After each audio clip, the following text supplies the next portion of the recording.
Olá, meus queridos alunos, colegas. Eu sou a professora Bruna Vieira, para quem não me conhece ainda, ministro aulas de Direito Constitucional aqui pelo Legale, em outros cursos e participo de algumas obras jurídicas publicadas pela editora Foco e editora Saraiva. E hoje eu passei aqui, não para uma aula propriamente dita, mas para nós tratarmos de um assunto relevante, que significa como é que são feitas essas votações no Congresso Nacional. Como é que nós aprovamos uma lei, um projeto de lei ordinária, um projeto de lei complementar, uma medida provisória? Como é que a gente faz aí uma emenda constitucional, tá certo? Como que nós aprovamos? Como é que a gente reforma a Constituição, altera a Constituição? E, basicamente, isso se dá por meio de votações no Congresso Nacional. É isso. Bom, num primeiro momento, nós devemos lembrar que todas as normas jurídicas, para de fato entrarem, em vigor, para ter validade e entrarem no nosso ordenamento jurídico, elas precisam passar por algo chamado processo legislativo. Processo legislativo nada mais é do que um procedimento formal e solene, previsto no texto constitucional, um procedimento que serve para a elaboração das leis, tá? Como é que o passo a passo, como é que é o passo a passo dessas leis, tá certo? Bem, e esse procedimento, para ter início, alguém tem que deflagrar, alguém tem que iniciar. E aí é só a gente olhar o artigo 61 da Constituição. Ele traz as pessoas que podem propor os projetos de lei. E aí lá você vai encontrar, um deputado federal, um senador, o presidente da República, tribunais superiores, até mesmo o cidadão. Você sabe que há a possibilidade de projetos de iniciativa popular. Estes, eles precisam aí da assinatura, se for num projeto no âmbito federal, assinatura de 1% do eleitorado nacional. Mas não pode estar apenas em um estado, tem que estar dividido em pelo menos 5 estados, com no mínimo 3/10 dos votos em cada estado. Esta é a iniciativa popular de leis no âmbito federal. No âmbito estadual, são as constituições estaduais que estabelecem qual é o percentual para isso, para o cidadão começar um projeto de lei, iniciar, deflagrar. E no âmbito municipal, a própria Constituição fala em 5% do eleitorado municipal.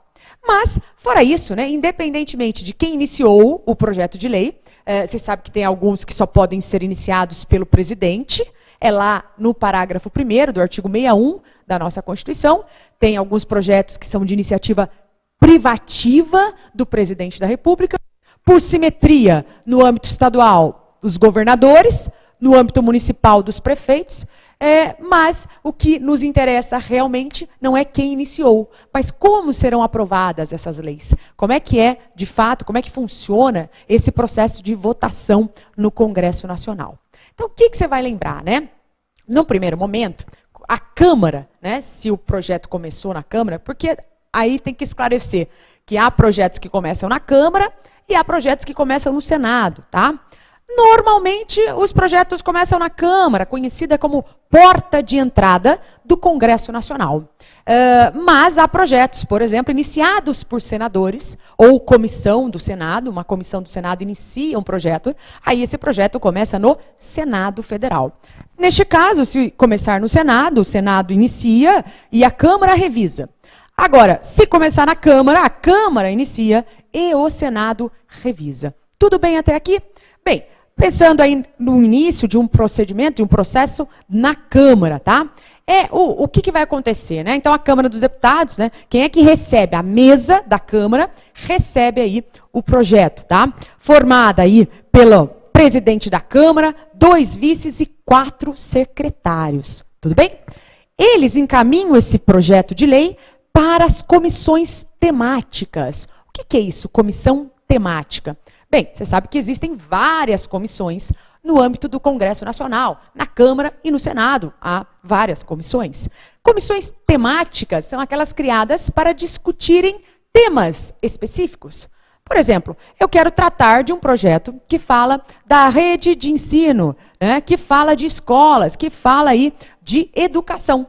Bom, nada melhor do que o projeto ser encaminhado para a Comissão de Educação e Cultura. É isso mesmo, porque essa comissão ela tem uma bagagem estrutural, uma bagagem de conhecimento em relação ao ensino, à educação. Então, o projeto vai para a comissão temática. E essas comissões, professora, como elas são, né? Bom, cada comissão lá na Câmara, ela tem por volta de 18 a 60 deputados federais, tá? Então, lá eles vão discutir o projeto, vão analisar e será expedido um relatório, chamado relatório técnico, para dizer, efetivamente, como vai funcionar essa lei, quais são os impactos, né? De uma forma até mais fácil, de fácil compreensão, quais os impactos que esta lei pode, que este projeto de lei, ao virar lei, né, pode provocar em toda a sociedade.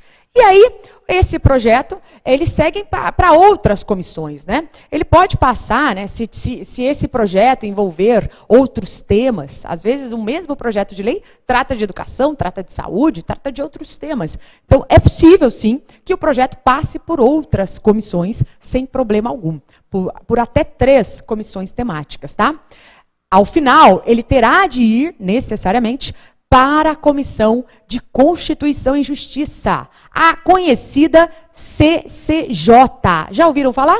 Se vocês já assistiram algumas aulas, que eu tenho até aqui no YouTube disponíveis, né, sobre o controle de constitucionalidade, por exemplo, talvez já tenham ouvido falar que a CCJ é uma comissão formada lá no âmbito, tem na Câmara, tem no Senado, para analisar se uma lei está ou não, se um projeto de lei está ou não de acordo com a Constituição Federal. Porque se esse projeto violar o texto constitucional, certamente ele terá de ser declarado inconstitucional. Nós sabemos que a Constituição Federal, ela detém o grau máximo, né? Ela está no ápice da pirâmide, de modo que tudo que está abaixo dela, todas as normas infraconstitucionais, elas devem guardar relação de compatibilidade.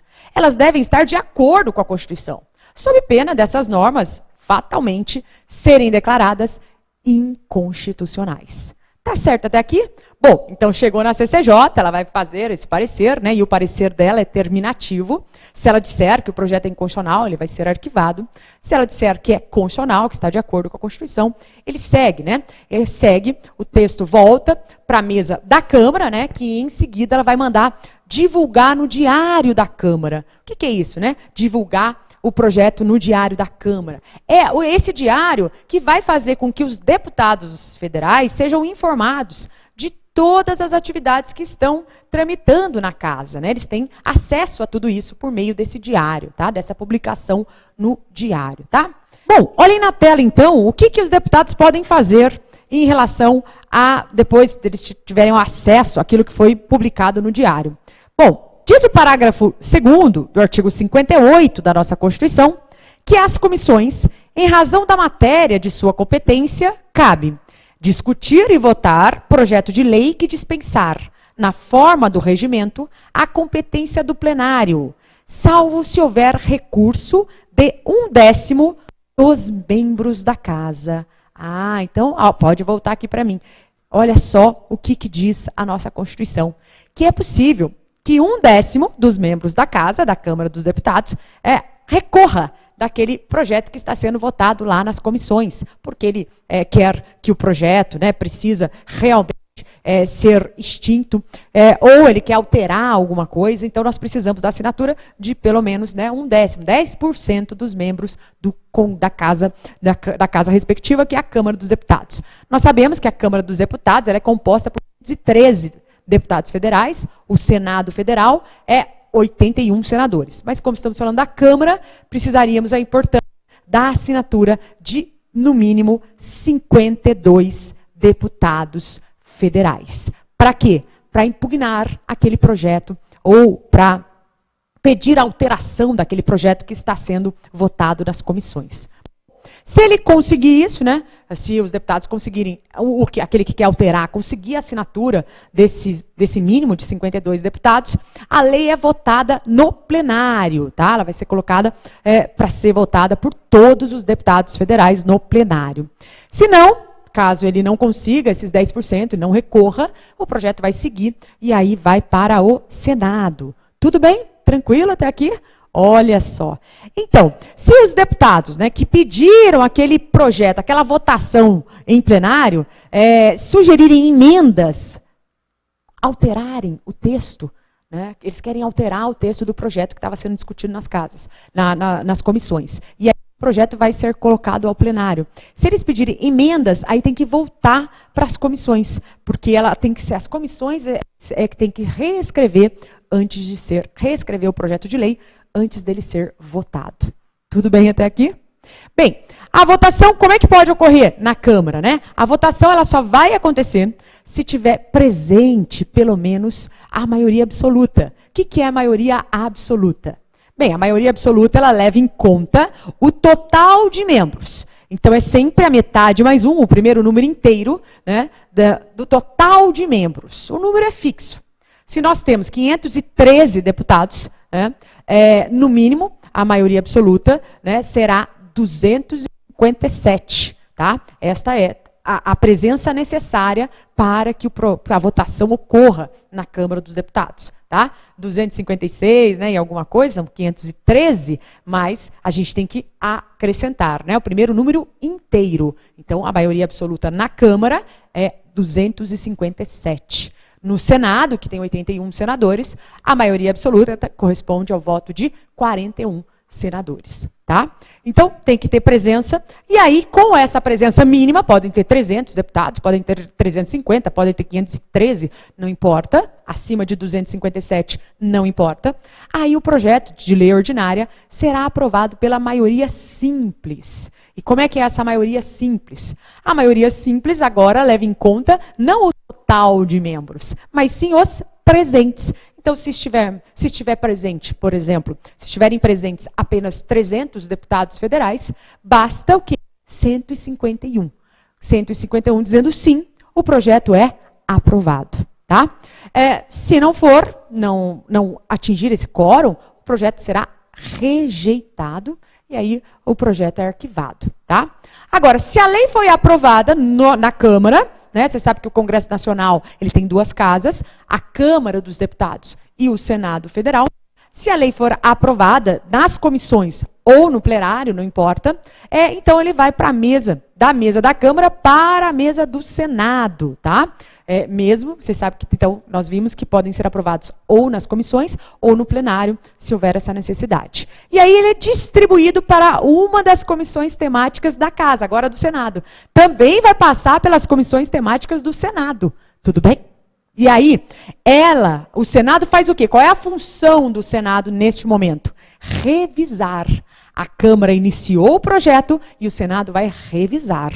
Tá? Então, o Senado vai revisar. Essas comissões, lá no âmbito do Senado Federal, elas têm de 17 a 27 membros. Tá? E se forem vários os temas do projeto de lei, da mesma maneira que nós vimos na Câmara dos Deputados, o Senado ele também pode passar por várias comissões temáticas. Tá?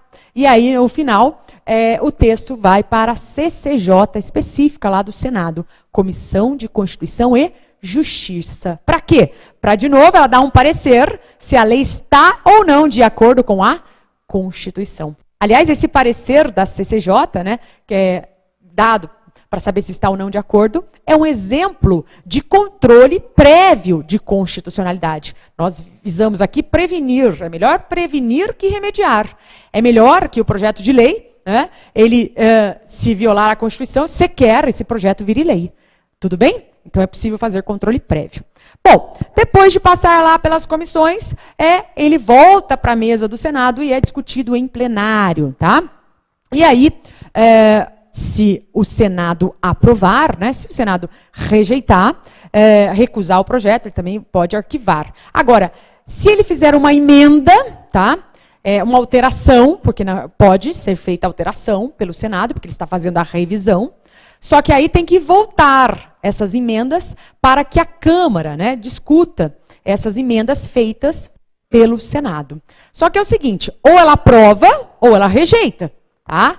Por quê? Porque se ela ficar fazendo outras emendas, a gente vai ter um ping-pong e não vai resolver, não vai aprovar o projeto ou rejeitar. Tá? Então, ela vai ou aprovar ou rejeitar.